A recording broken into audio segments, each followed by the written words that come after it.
filosofit on jäänyt taakse. Nyt on pelkää huttua, suttua naamat varuttua. Jos et löydä enää sisältäsi elämän tietoa, tulee uudet maailmankuvat, ole turha mietoa. Kierroa sietoa, mitä kehitä jatkuvasti. Reaalimaailma on kuin vaan satukirjalasti. Ei sillä, että tietäisin siitä mitään, mutta tällä menolla me mennään vain elämästä itään tai länteen. Eikä oman sisäisen moraalin äänen, joka jatkuvasti meitä kehottaa.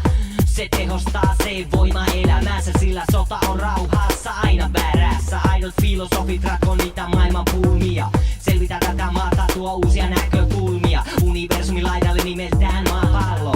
Eikö sodassa hajo aina vaan se lumikalo? Siltikin on kehittynyt meille puhumisen taito. Eikö se oo aika jalo ja aika aito? Sanonkin tän teille alkuperäisen mieten lauseen. Jos haluat kuulla story loppuun, älä koske pauseen. Grammofonin filosofi.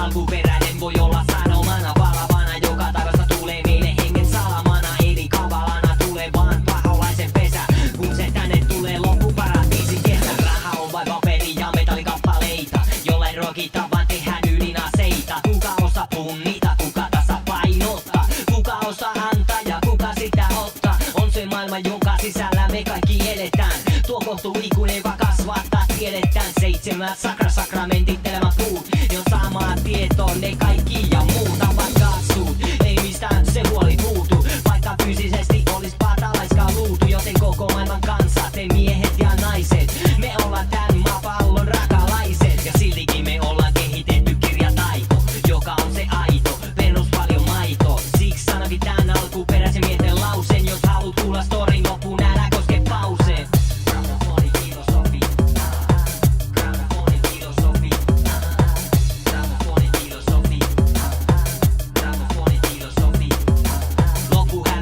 Aina samalla rakenteella ja alitajunnan tieto tulee ihmisen taiteena.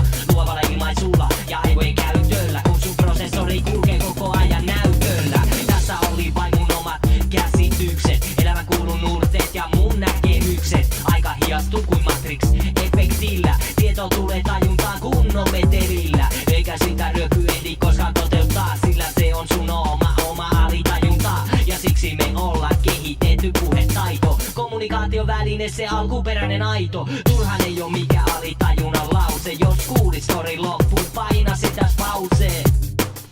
Paina sitä pausee, niin loppuu kesken sekin lause.